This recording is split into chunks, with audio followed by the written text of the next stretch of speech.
Assalamualaikum warahmatullahi wabarakatuh. Saya atas nama Dimas Saputra, kelas 2 IPS 1, ingin memperbaiki nilai semester genap dan ingin menjelaskan tentang alat musik gitar.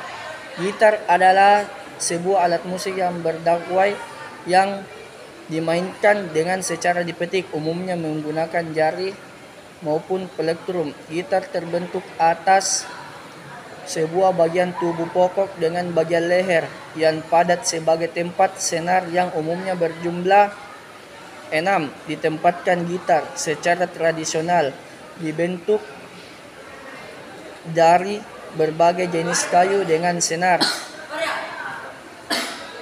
yang terbuat dari nilon maupun baja. Beberapa gitar modern dibuat dari material polikarbonat. Secara umum, gitar berbagai dua jenis, akustik dan